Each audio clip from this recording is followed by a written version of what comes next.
Good morning, baby. It's the Doug Rising Show. Well, the Doug Rising Show. Well, the Doug Rising Show. And I'm Doug Rice.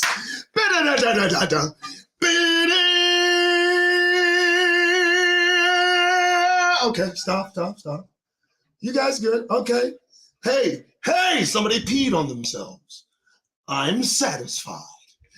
Good morning. Doug Rice, don't get scared. Don't drop your phones. Relax.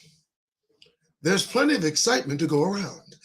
Hey, folks, how you doing? Doug Rice, 10-10-23, and here you are listening to me. Good Lord, I thank you. Hebrews, are you watching?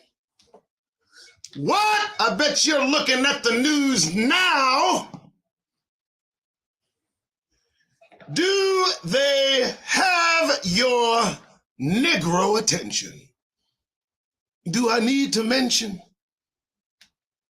Now we're in the throes of this thing.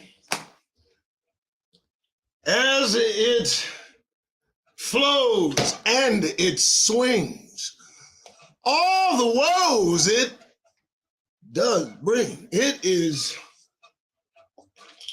something to see, isn't it? Oh my goodness. Now listen, I don't take sides in this matter. You need to hear me, Hebrews. Good morning once again. I don't take sides in this matter because everybody is guilty. I mentioned to my wife last night, the Palestinians, guilty. The Ashkenazi imposters that occupy the land they call Israel, guilty. Those over in Ukraine getting billions of dollars, I might say, guilty. Folks that getting up in their feelings, no matter where they are guilty because all the nations conspired against God's chosen people. And so as much as what's going on and much is going on over in Israel, let me tell you, as far as I can tell, both sides can go straight to, well, all right, folks, thanks so much for showing up and thus and such. This is the Doug Rice Show. You know, I have a sponsor. And I'm going to mention this sponsor because he's worth mentioning. Now, listen, the guy, Twid, what a wonderful kid. No, I don't know. He's probably younger than me. But Twidwear, for goodness sake, folks, listen and look at there.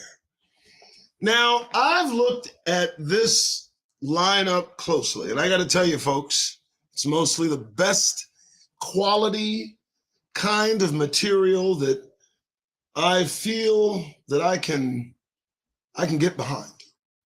All right, this guy's got a lot of fashion on his mind. He's over 13, 14, 15 years into this. I'm trying to get the right time frame for him, but use the promo code TDRS as you see there, and you will receive 10%. And you know what? I like the fact that he makes you register. He makes you sign up for an account. He makes you give him your email because you know what? If you do all that for them, you better do all that for us. You know? If you're buying sneakers and clothes from them, you better buy some sneakers and clothes from us. Hey, he's worked hard and he's doing it all in furtherance of the kingdom. That is a Hebrew that owns this lineup. This is a woke individual. You get behind this individual. You purchase his material. He's also got cosmetics, Twid wear, Twid gear, Twid everywhere. And remember the acronym for Twid, T-W-I-D. That's what I do. because this is what I do. Twidware.com, 10%. TDRS, the promo code. Get it! All right, well, that was good, huh? Katrina? Yeah, I hit that pretty good. I did it, right? Okay. Good morning, 705-1010-23. And the war rages. The war rages over in these areas, but little attention is being paid to other areas. There are flare-ups. And there are flare-ups everywhere as the Gentile nations are brought to judgment. And you know what's going to be very interesting is when they begin to notice that they're all on fire simultaneously. And that's when they're going to look to folks like you and me, and they're going to wonder, I wonder if these folks have anything to do with what we're seeing happening. It's not going to be long now before they take close consideration that all the Gentile nations seem to be at everybody's throat. And it seems as time moves on, it's almost, well, that's all she wrote. But today, we're going to connect some tissue. We're going to connect the psychic tissue, and we're going to get to the bottom of the issue. Yeah, you knew it was coming, so relax. We're going to talk about a publication that I believe is appropriately created for the nation. Wake up to your true identity, revealing the biblical nationality of the so-called African Americans by Maurice Lindsay. That's right, folks. And as I am learning to maintain as much of my voice as I possibly can, we're going to focus on a chapter. And the chapter is going to be relevant to today in every respect. You see, what's going on in the land they've coined Israel, with the people that have named themselves Israelis, is that in 1948, the Balfour Act was initiated. Now, we talked about the Balfour Declaration at some length. We went deep into the Balfour Declaration. But in 1948, it actually was enacted as a factuality. And it was then that the displaced, Europeanized, converted Jews infused themselves into the land they call Palestine. And let me just tell you something. The incision was not clean. The insertion was not smooth. There was resistance to their insistence. And this was all predicated on their proclaimed identity. This was all measured against them claiming to be originally from that place, you see, Palestine. And we only have to look to Time magazine, just about that time, when on the cover, the Egyptian King Nasser openly stated to these European Khazarian converts by the order of King Bulon, directly to their face, he said, "You left here black, you came back white, we will never accept you." So the connective tissue is, who are these people?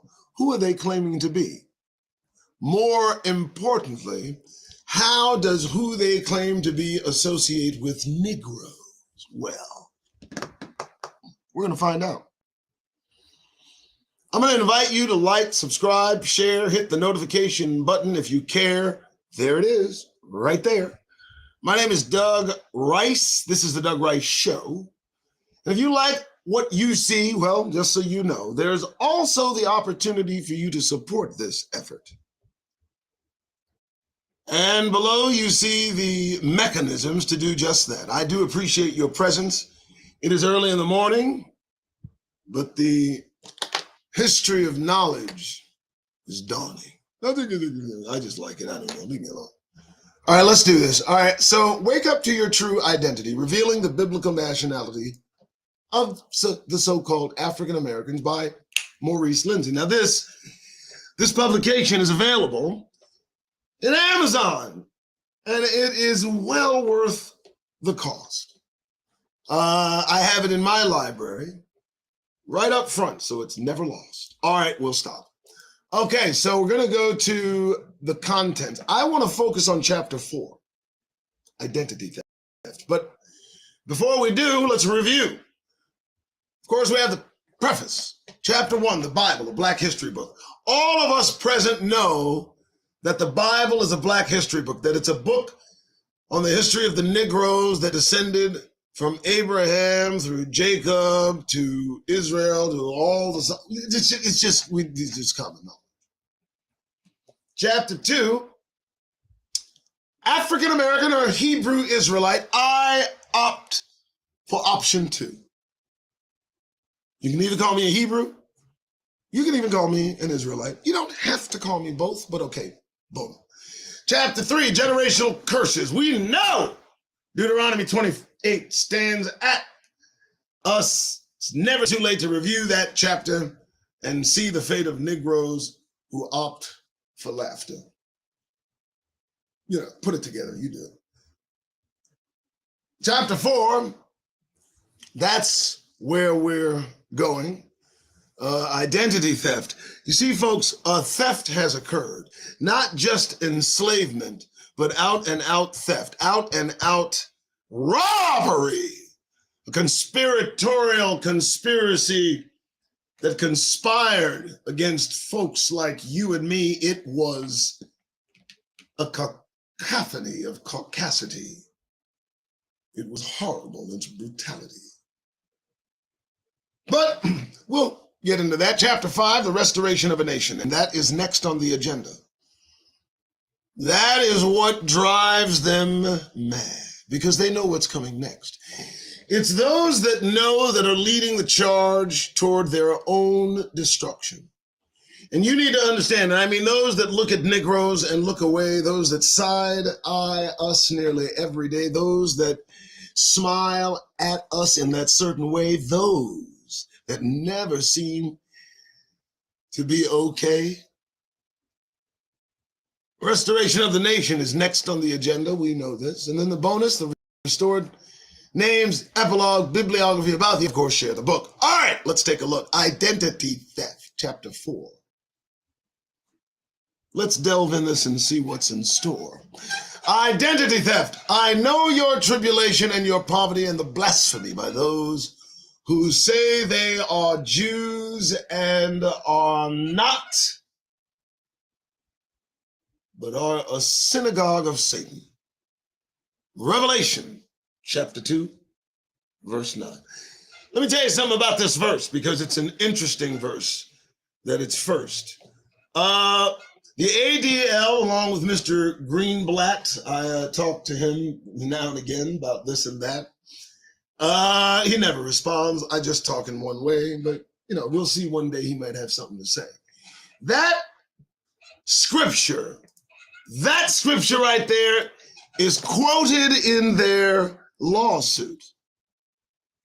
I lie not, I kid you not, check my math. When the ADL, whatever they call it, when they sued Hebrews to Negroes, they accused Hebrews to Negroes of openly stating that the state of Israel and all that follow its precepts are a synagogue of Satan. That hit them hard. They do not like being referred to as God referred to them, a synagogue of Satan. And so I say it with as much gravitas as I can, because, well, that's what they are. Moving on. I'm going to read it again. It's that good. I know your tribulation and your poverty and the blasphemy by those who say they are Jews, the jewels of God, the Creator's special possession, a people set apart by God Almighty. That's who these abhorrently vile creatures claim they are. But they are not. They are a synagogue of Satan. Revelation chapter 2, verse 9. As we just learned in the previous chapter, the oppression that we have faced over the last 400 years in America is a result of the generational curses that were placed upon us as descendants of the Hebrew Israelites. In light of this information, some will propose, well, if we are the Israelites, then who are the white people living in Israel today? That's an interesting question, I might say. And that is the million-dollar question that the entire world should be asking themselves, because the so-called Jews today don't fit any of the curses or the color of God's chosen people as we do. What? Did you hear that? Now, I don't know how you want to open up a chapter, but that's how you do it. Yet the entire world, especially Christians, has been deceived into thinking that just because these people are currently living in Israel, that they are the people of the Bible. But they are not. They are Jewish converts who stole our land and identity and have been pretending to be us for centuries. In order to grasp this claim, we must explore the biblical and historical genealogies of where these so-called Jewish people come from. Now, let me pause for the cause. Now, you need to understand what's going on over in Jerusalem right now is directly associated with what we have just said. It is intrinsically entwined into the happenings so far away. The bombings, the killings, the death, the sorrow. This simple fact that these people are not who they claim to be and are impersonating the rightful individuals who they impost. I got to tell you, it's like a slap in the face, because you see, they never wanted us to read. It's vital that we understand the penalty for teaching a Negro to read in certain circumstances in the past was the damn death penalty for the Negro. The reader, the teacher, would just get his ass kicked. Next! All right, let's go. I'm sorry. Again, folks, eat the meat, spit out the bone, leave the nonsense and BS alone. I don't know what's going to be said. I'm just doing this like I've read. Anyway, according to the newest DNA science from Dr. Erwin Laic, I don't know, a so-called Jew, ouch, ooh, and his fellow associates at the McCusick Nathan's Institute of Genetic Medicine, the Jews of America, Europe, and Israel are descendants not of Father Abraham, but of King Bulon and the people of ancient Khazaria. For those who don't know, Khazaria is located where? In Russia. And King Bulon was the ruler over that country during the 7th century when the Khazars converted to the religion of Judaism. Folks, share this live. Share the live, spread the word. I mean, this is vital information you've heard. According to King Bulon, according to him, the people descended from the family of Magog, the second son of Japheth. Oh, you need me to read that again? Okay, hold on. According to King Bulon, his people descended from the family of Magog, the second son of who? Japheth. Oh, just for reference, Japheth was one of three sons that Noah had, Shem, Ham, and Japheth. And Japheth, his descendants turned out to be folks that look exactly like the folks we're talking about, whereas Shem, his descendants seem to appear to look like Negroes and are the descendants of Israelites. So how this crossover came to be, well, let's take a look and see. This is very important information because if you recall from the first chapter, Japheth gave Magog the land of Russia. Dear God, really? Yeah. Therefore, we have both history and science in agreement that so-called Jews of today are not the true Israelites of the Bible, but are descendants of Noah's eldest son, Japheth. What more do we need to discuss? Hold on. How did we end up on the back of the bus? I mean, it's right there and thus and such. I don't get it. I can't take too much more. I mean, it's right there. Do I need to reread this? You know what? I am going to reread this part right here. You know why? Because it's important. Some of y'all just walked in. You listen to me. According to King Bulon of Khazaria, located in Russia, in the 7th century, he converted his people, the Khazars, to Judaism. Now, I'm going to give you a backstory. What happened is that the Khazars were between Catholicism and Muslims, and they had a choice to make. Now, the Khazars are heathens, okay? That's what they are. They're heathens, okay? Their practices are, reminiscent of the kind of practices you'd see where heathens tend to be. And according to this King Bulon, and I'm reading now, his people descended from who? From the family of Magog, the second son of Japheth. I just gave you backstory on Japheth. 3 brothers of Noah, Shem, Ham, Japheth. Shem was the father of the Israelites, the Hebrews, Jacob, Isaac, all of the folks in the Bible. And Japheth, he fathered Magog once removed. Twice removed? Twice removed. All right. This is very important information because if you recall from the first chapter, Japheth gave Magog the land of what? Russia!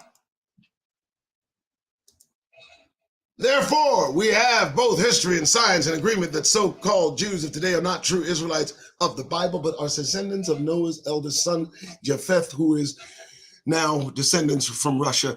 So the folks that are in Israel today, you look at them. What are you going to say? They look like Europeans. They look like they're from Russia. They do not look like they are from there.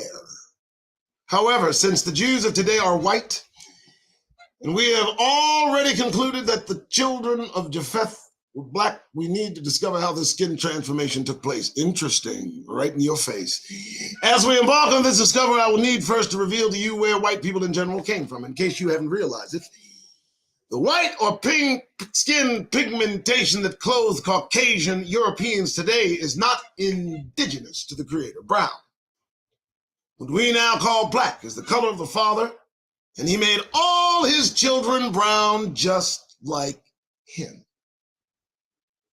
Not just us, the descendants of Israel, but all people who share the indigenous brown skin tone, whether they be dark brown, reddish brown, yellow brown, or light brown, are God's children. Because they all come from Adam. Are we clear? The Caucasians, however, do not share the indigenous brown complexion of the Creator, and the reason for this is because they are not his creation. Did you hear that? Maybe you didn't hear it. I don't know. Maybe you didn't hear it. The Caucasians, this ain't me talking, this is me reading. The Caucasians, however, do not share the indigenous brown complexion of the Creator, and the reason for that is because they were not his creation. It's hard, don't it? Unlike us, modern day white people did not descend from Adam, they descend from Neanderthals. In case you are not familiar with whom the Neanderthals were, they were a half human, half animal, pale-skinned species that lived during ancient times, both pre-flood and after. For many centuries, highly noted scholars and anthropologists have made claims that the Neanderthals were an extinct people. But modern-day science suggests otherwise. According to a recent study published in the Molecular Biology and Evolution July 2011 issue, scientists have concluded that all non-African people have a percentage of Neanderthal in them. They found that the human X chromosome originates from the Neanderthal and is found in most races of people, especially Caucasians, except for the people of African descent. This theory was also backed by an international team of researchers led by Philip Katovic of the Max Planck Institute for Evolutionary Anthropology in Leipzig, Germany, and the CASMPG Partner Institute for Computational Biology in Shanghai, China, who concluded that DNA sequences shared between modern humans and Neanderthals are seen mainly in contemporary humans of European descent, white people. In regards to how much Neanderthal DNA do white people have in them, researchers of the critically acclaimed Smithsonian Natural Museum of Natural History confirmed that approximately 1 to 4% of non-African modern human DNA is shared with Neanderthal. Are you listening? Based on this research, Jennifer Villegas, a world-renowned journalist at Discovery Communications, concluded that if your heritage is non-African, you are part Neanderthal. So there you have it. DNA confirms that white people and other non-black races descend from Neanderthals. Therefore, you should now understand what I meant earlier, what I implied, that the white races are not descendants of Adam. As to where the Neanderthals derived from, they are the offspring of the Nephilim, the children of the fallen angels whom God cast out of heaven in ancient times, according to Genesis chapter 6, verse 4. Due to all of the miseducation that we have received through schools and religion, I know this may sound strange, crazy, and unlike any teaching that you may have heard before. So allow me to further explain. In ancient times, before God repopulated the earth through the sons of Noah, angels were sent to earth to be watchers over mankind, protecting and guiding them in the path of righteousness. But as time passed, these angels began to follow the teachings of Satan, who was the first fallen angel and became corrupt and wicked. The angels then began to grow lustful of the beautiful black women of the earth and sought to have sexual relations with them so they could produce their own children. This was the same sin, unlawful sex, that was committed in the Garden of Eden between Satan and Eve that caused Adam to fall.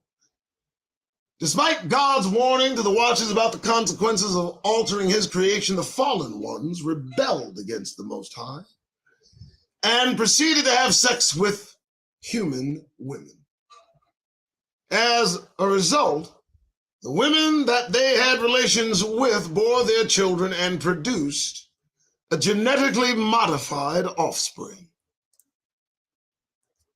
According to the book of Enoch, the offspring of the fallen ones were three different types of people. Listen carefully. The first group of people that came from the fallen angels were the great giants, a hybrid people who stood as tall as 450 feet high. They waged war against the indigenous men of the earth so that they could have the women all by themselves to produce more of their kind. The next group of people that came from the angels was the Nephilim. The Nephilim were offspring of the great giants, but they were not as tall as their ancestors, only standing between 6 and 12 feet high. The Nephilim were the giants who inhabited Canaan during the time of Moses, that God told the Israelites to kill and take over their land. They were also the Philistine warriors, which produced the 7-foot-tall Goliath that King David killed. The last group of people that came from the angels was the Elohad. Unlike the giants, the Elohad were normal height people, very barbaric in nature, and were able to reproduce and bring forth their own kind. They were who modern day science called Neanderthals. The Neanderthals are the third type of race that derived from the sexual escapades between the fallen angels and humans, and they are the forefathers of all modern Europeans. It's interesting to note that it took a very long time for the children of the fallen to evolve into human beings. Why?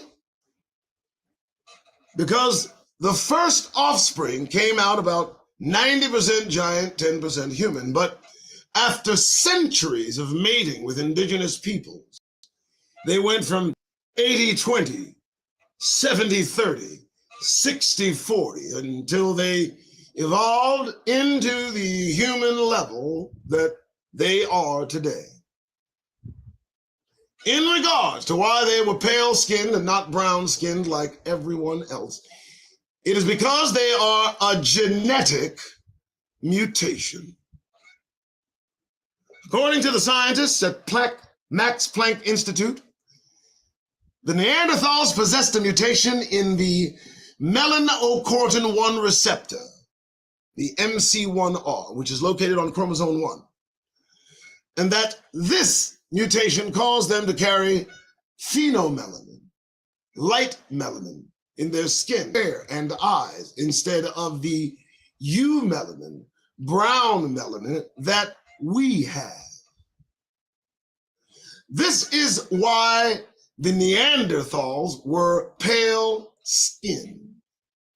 Since they were only half humans, they were only able to get a small percentage of melanin from their human genes, causing them to lack hue or color. By this genetic mutation did not start with the Neanderthals. It started with their ancestors, the fallen angels. All right, there's a lot to unpack right there. But there it is. And it ain't going anywhere. Here are the facts. And it makes perfect sense.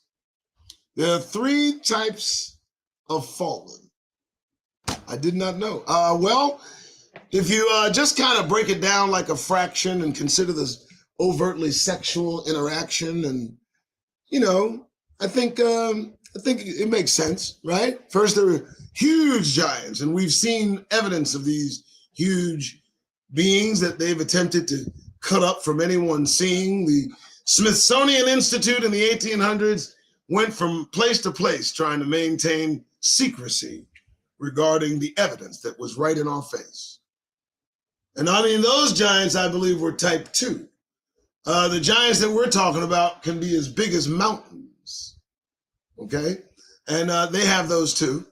But the 8, 10, 9, 12 feet giants like the ones in Canaan maybe, those type 2, and then they reduced even further, and then they have the genetics to prove it. They can literally factor it out. I don't know if you are familiar with Max Planck Institute, but it is a world famous genetic testing edifice that sits on this planet, and all it does is genetic testing. So we know now that the mutation of Neanderthals started with their ancestors, the fallen angels. So let's continue. After the fallen angels were cast away from God for raping and having children with the daughters of men, rapey little fucks, huh? Huh? Rapey? Yes, rapey. Who's rapey? We know.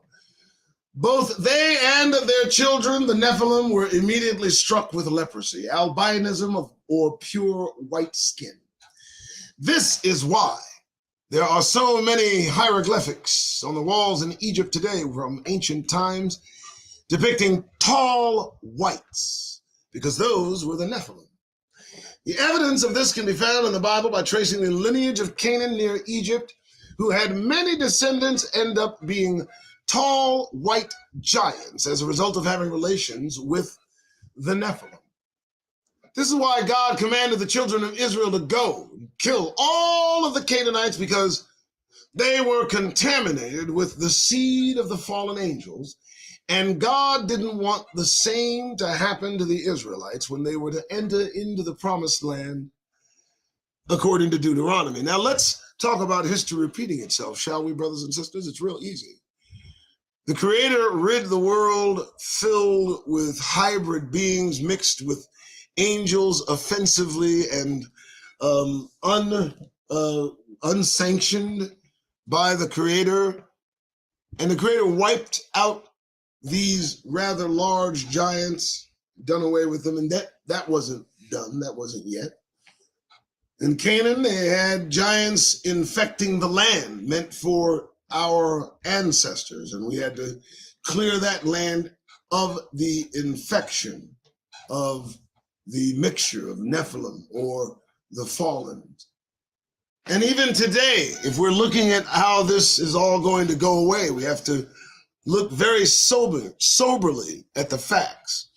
The vast majority of individuals that create war and do all these attacks are themselves indicated by their white skin, apart to me of the Nephilim. And they seem to be the third, maybe call it the fourth iteration of the Canaanite Nephilim infused nation. All right, let's continue. However, the Israelites did not kill off all the Canaanites as God commanded them to do. Therefore, the Nephilim descendants of Canaan were able to continue their mixing with the other nations, producing multiple offsprings of Neanderthals. And you can check Judges to verify. Among the many nations that the Canaanites had relations with were the elder two sons of Japheth, Gomer and Magog. As a result, the descendants of Gomer and Magog were Neanderthals. This is interesting because if you recall from earlier in this chapter, the modern day Jews are Khazars, which are descendants of Magog.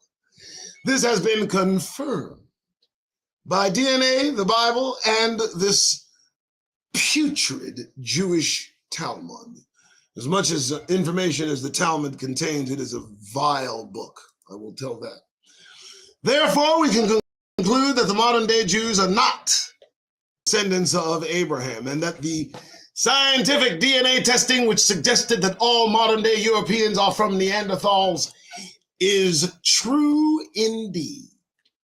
Did you just hear what I read? Considering all of the information presented thus far, we now have a substantial amount of proof that links the origin of the Jews, those that are in Israel today, to the hybrid Neanderthal offspring of Japheth. Now that we know where the so-called Jews originated from and how they became white, let's keep digging into their history and trace down how they went from being Neanderthals to Khazars and now are modern-day Jews. Well, let's.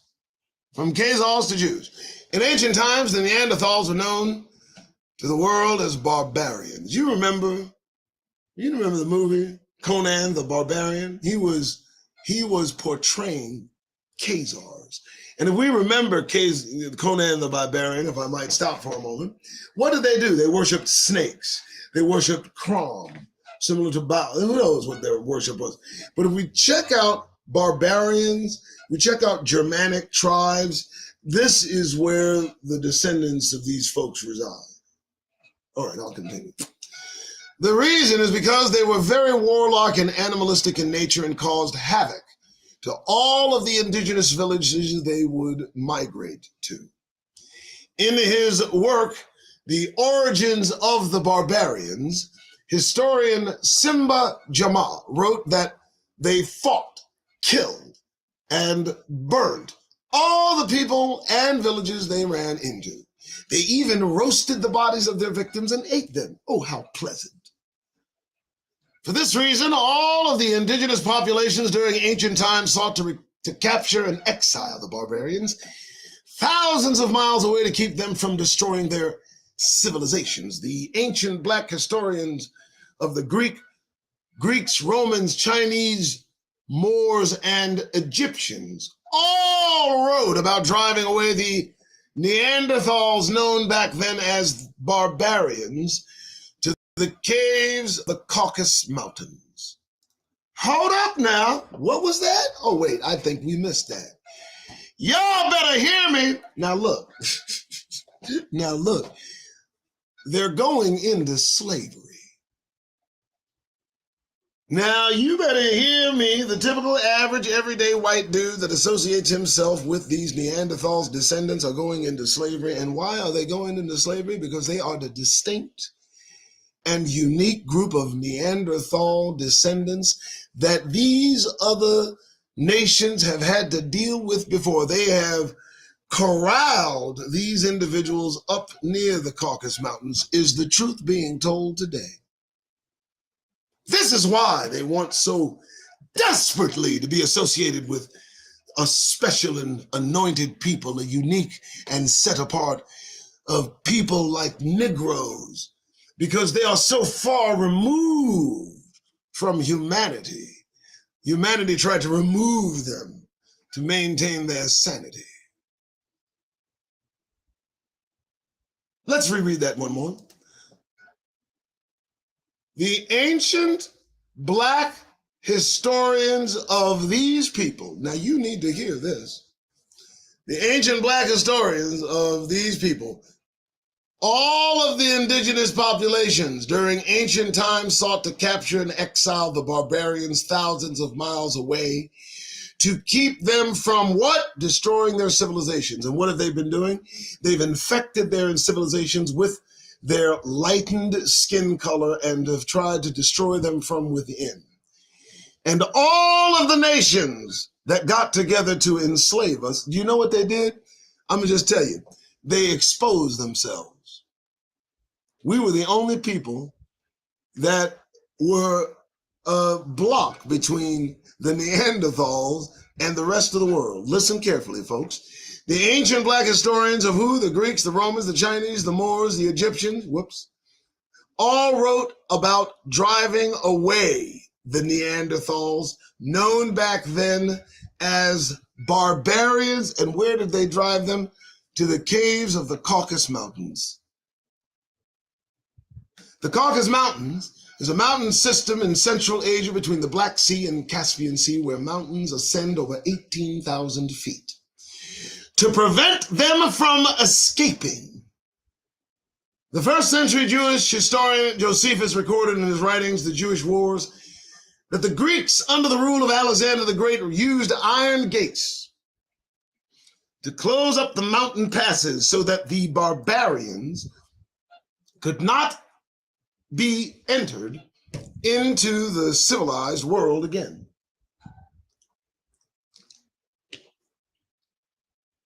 It is said that these barbarians dwelled behind these walls in the caves and hills of the Caucasus Mountains for almost 1,000 years, which is where we get the story of the cavemen. Then, sometimes between the 2nd and 3rd centuries, after their population had grown to hundreds of thousands of people, they forcefully began to venture out of the mountains and enter back into civilization. Did you hear it? Did you hear it, brothers and sisters? According to Dr. Windsor, in his masterpiece From Babylon to Timbuktu, he wrote that white races began near the Caucasus Mountains and spread north, northeast, and northwest and northeast into Europe and Asiatic Russia. Coming from the Caucasus Mountains of Central Asia, these pale-skinned people became known as Caucasians. And this is how they evolved, the evolution of the white race got started. As this new breed of people began to branch out into the world and establish their own countries, they later became known by their tribal names, the Turks, the Slavs, and the Germanics. The Germanics, of course, represented the lands of Germany. The Slavs lived inside the lands of Central and Eastern Europe, and the Turks resided in the lands between Europe and Central Asia. As it relates to the Khazars, the so-called Jews, they derived from a tribe called the Huns, who later became the Turks. This is confirmed by the Judaica Encyclopedia of 1971, which states that the Khazars are a national group of general Turkish-type, independent and sovereign in Eastern Europe between the 7th and 10th centuries AD. Australia's Encyclopedia, Volume 14, also confirms this, stating that the Khazars are a semi-nomadic tribe of Turkish or Tatar origin who first appeared north of the Caucasus in the early part of the 3rd century, and it was the Turks that conquered Rome during the infamous barbarian invasions. There we have the movie that we love so much. I like that movie, the Guardian, the Gladiator. There we have the opening movie where they are being attacked by the Germanic tribes, barbarians, these people who descend from the Nephilim, these people who descend from the fallen, who are corralled up in the Caucasus Mountains to be kept away from who they considered civilization. And the only peoples that were standing between these monsters, the only presence on earth that might have a chance in defeating these hybrid beings that the rest of the world kept locked up in the Caucasus Mountains, were Negroes, were God's chosen people. And what did they do? They got together and sold us into slavery, took our land, and then started ripping each other off. And from the Caucasus Mountains descended these Neanderthal-related beings who saw an opening. Oh, well, let us join in this conspiracy against God's chosen people. And once we have them confined amongst the United Snakes, descendants too of these Neanderthals, then we'll turn the tables on Shem and Ham's descendants and Japheth too, and just rob them blind, while lightening up their entire societies, while we infuse into their genealogies our flawed genetic traits, as we conquer by settling through exploration and curiosity, as we confiscate other cultures. That is who these beings are, and they are closely associated, related almost directly to the creatures that occupied Jews' place in Israel today. These individuals are descendants of Neanderthals, and the bait and switch scratched their itch. Ain't that a bitch? Next, in his work, How the Barbarian Invasion Shaped the Modern World, Thomas J. Crogwell stated that in 395 AD, the Huns, Turks, stamped out the passes of the Caucasus Mountains. The dividing line between Asia and Europe and into some of the richest provinces of the eastern half of Rome's empire. They overran Cappadocia in Turkey, conquered the mighty Christian kingdom of Armenia, and ravaged large parts of Syria. The Turks later migrated to Russia and became a stable, civilized people, establishing the nation of Khazaria, Europe. The entirety of Europe. This is how they became known as Khazars. Within the next 200 years, the Khazars, through much bloodshed, formed Eastern Europe's largest and most powerful kingdom. They ruled supremely for about 300 years, ranking in power with the Muslim Caliphate and the Byzantine Empire. By the 7th century, the Khazars had become one of the most dominant nations in the world, conquering Rome and many other nations of Europe by the sword. However, also during this time was the rise of the Islamic Arab nations, who were conquering many nations of Europe with the sword as well, by forcing them to convert to the religion of Islam or die. Many Christian nations were doing the same thing, forcing people to convert to the religion of Christianity or die. Since mostly everyone living in Europe and Asia during the 7th century was Muslims or Christians, to remain independent from both, the Khazars adopted the religion of Jews, called Judaism. Ladies and gentlemen, brothers and sisters, do you not see what they have kept from the knowledge banks of folks like you and me? This is vital information, and you know where this is all leading. Okay, folks, yes, I'll stop. I'll just go ahead and keep reading. In the year 740 AD, King Bulan of the Khazars adopted the religion of Judaism, which was the faith that our Hebrews ancestors practiced, the ones who didn't believe in the Messiah. However, they chose this religion because both the Christians and the Muslims respected the Hebrew scriptures, and they wanted to have peace with them so they wouldn't conquer their land. Their plan worked, and the Khazars then became known as the Jews, a title they still hold on to today. In 965 AD, the Khazars were defeated by a Ukrainian prince named Sviatoslav, and the Khazars migrated to other European countries, such as Poland, Romania, Austria, Russia, Lithuania, and Hungary, where they became very wealthy and influential.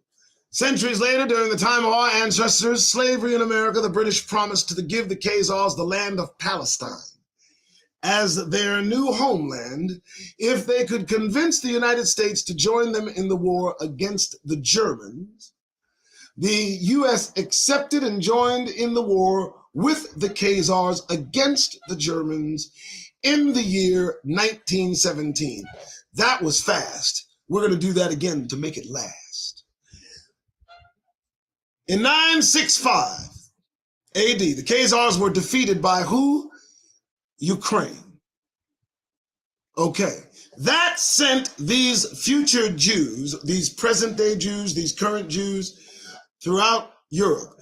They migrated into Poland, Romania, Australia, Russia.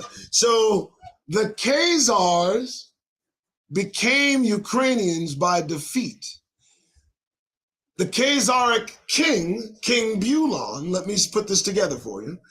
The Khazaric king, King Bulon, converted his entire country to keep from becoming Christianized or Muslimized, and afterwards became powerful and were then defeated by a Ukrainian prince, where the Khazars, who originated now from Ukraine because of their defeat, spread from Ukraine, formerly Khazar, throughout Poland, Romania, Australia, Russia, throughout Europe, where they became wealthy, influential, and wait a minute, okay? Wealthy, influential, unwanted, resented, endangered, the usury, the lending, the capitalism, the future wars that were initiated through money lending from one country against another country. Centuries later, okay, centuries later, I just filled that in for you. During the time of our ancestors, slavery in America, the British promised to give Khazars the land, Palestine, and again, as their new homeland, if they could convince the United States to join them in the war against the Germans. And they accepted and joined in, look, the first war, 1917. In gratitude, the British came out with the Balfour Declaration. We read about that at length, which made it easy for the United Nations to issue the Partition Resolution in 1947. Remember, I keep saying that this started in 47, 48. Well, the Partition Resolution preceded the Balfour Act, which was before that the Balfour Declaration. Okay, just so I got it clear for the Negro nation. And in 1948, the Khazars took control of the land of Palestine, Israel, and the United States proclaimed to the world that these people are the Jews of the Bible. Using video cameras and news media, America put out films, documentaries, and news clips showing Europeans returning back to their homeland, fulfilling biblical prophecy that they are the true Jews of the Bible. This is why so many people today, especially Christians, think that the people living in Israel today are the chosen people of the Bible, but they are not. They were put there by America so that we, Negroes, you and me, you know, brothers and sisters, you feel me, the true Jews, wouldn't discover who we are. So, there you have it. That is what's going on. Today they are at war. These Khazarian descendants, they went from Khazars to Ukrainians to Polish European, Russian European. They got ran out of there, attacked, and then they claimed ownership of a land they did not come from, amongst a people that they don't descend from. And in enriching themselves, they sold the actual people that they're impostering into slavery. And here we've been, but time has moved forward, and it seems their time is done. And it seems that prophecy now has them on the run. We'll see how this ends. In his highly controversial book, The 13th Tribe, Arthur Koestler gives us further confirmation of this by stating the following. The large majority of surviving Jews in the world are of Eastern European descent, and thus perhaps mainly of Khazar origin. If so, this would mean that their ancestors came not from Jordan, but from Volga, not from Canaan, but from the Caucasus, once believed to be the cradle of the Aryan race, and that genetically they are more closely related to the Hun,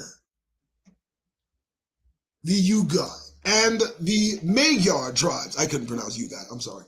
Then the seed of Abraham, Isaac, and Jacob. Mr. Koestler, the man who wrote this book, was a white man who thought that he was Jewish until he found out the truth about who the true Jews were.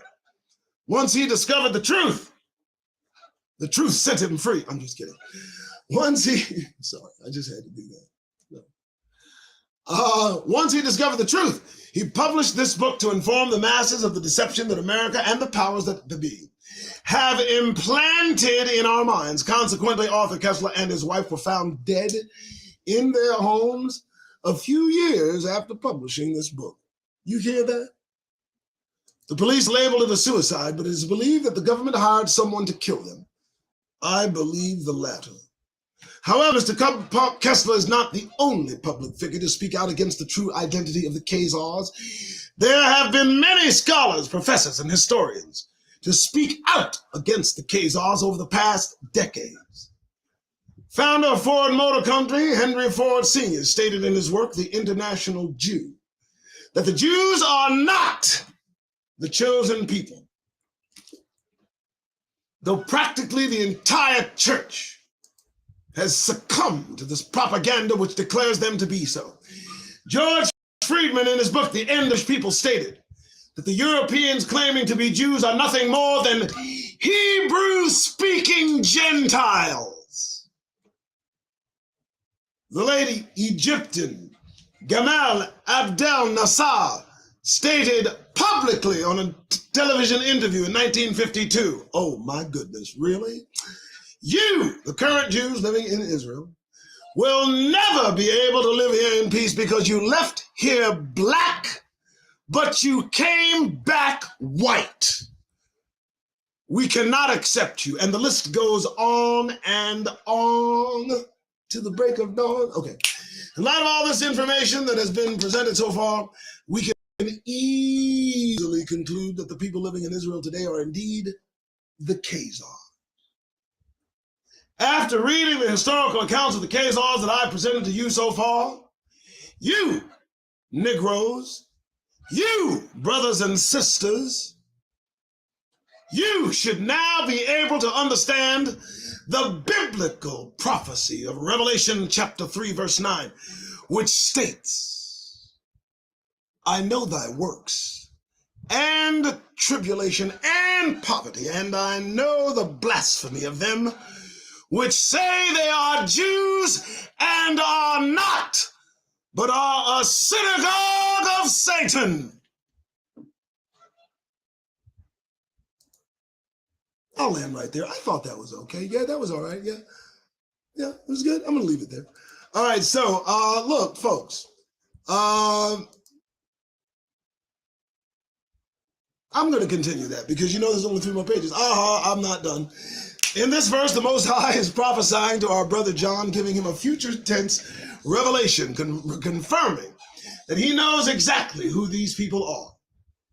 They are claiming to be Jews. They are the house or family of Satan. And that is exactly who the Khazars are, a people of Satan. However, the reason why we as a people are not aware of any of this is because we don't take the time to study the Bible, nor do we research our history. The lack of reading is so bad in the black community that they're saying about us that goes, if you want to hide something from black people, put it inside a book, implying that we don't read, which is mostly true. The irony of this fact is that our ancestors were killed for trying to learn how to read. And today, we wouldn't read if it killed us. Very interesting. And the powers that be know this very well, which is why they have been able to rob us of our identity and to give it to the Khazars. This is why it's so vitally important that you unplug from the matrix and start researching everything that you've been taught by America's school systems and religious institutions so that you can learn the truth. We've been miseducated ever since we integrated. And if you don't take the time out to study and research what you've been taught, you won't be able to connect the dots. And America will continue to deceive you. Okay, now the chapter's over. Very good. I like that. there we have connected some dots now, haven't we? We are Negroes, we are Hebrews, and the Khazars that occupy Israel are under attack and striking back. Well, what do you think about that? So they're framing it in the news these days, and in so many ways, how terrible the Palestinians are as they go about slaying. But I like to think of what Nassar was saying.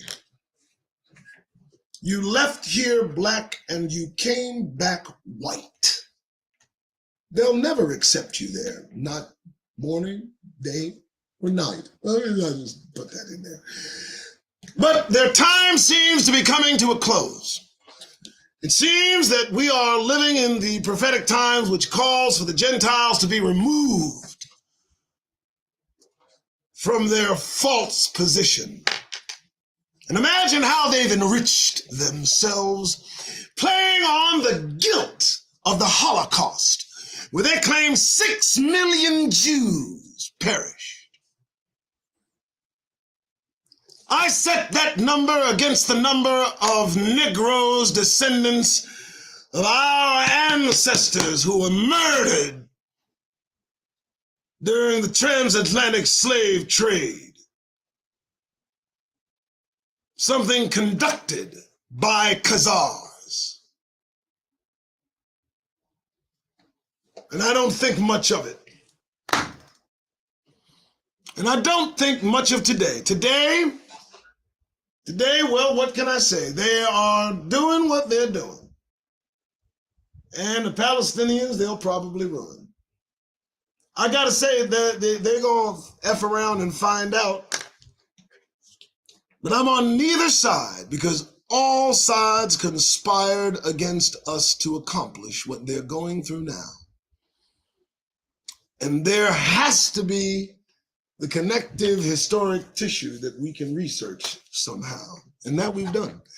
And I got to run. All right, folks, thanks so much for showing up. I appreciate your time. I do really thank folks for showing up. I appreciate you today. I mean, I don't say much. I'm 58 today. You know, do not tell me happy birthday. I don't celebrate it, but I know that I'm heading into my 59th year. I'm pushing 60. And I've had to make some adjustments in how I make a living. And so I have to continue asking you for your giving. So today, as you can look down at all the edifices, if you want to share freely, and of course prefer Cash App. But I had to take steps to free myself of negrosity. You know, they got caucasity and they got negrosity. So if there were ever a present I ever gave myself, and I've not done that, I'm not a celebratory person in any sense of the word, I released myself yesterday from fuckery, and I feel goddamn good today. I was able to tell an ill-equipped Negro to take his shit and go away. And so, that's all I got to say, along with all the stuff I said earlier. I appreciate you guys so much. Look, hey, it's Tuesday. You'll see me tomorrow. We'll see each other again. And who knows, you know, I might do a TikTok live. Who knows? Who knows? All right, folks, thanks so much for sharing your time with me again. Please visit our sponsor, Twidware. These guys are awesome. Please, they're awesome. And hey, have yourselves a wonderful day. Goodness gracious, man. You know that every day I send you off from this show in one particular way. I don't like grins on Negroes' faces. I don't. I think it's a misnomer. It's a non sequitur. It just has no place. I mean, if you have looked at this show and you still leave with a smile, then please go, please. But otherwise, you know, if you got to be out there today in public places, get that goddamned grin off your faces. You're Negroes. Act like it.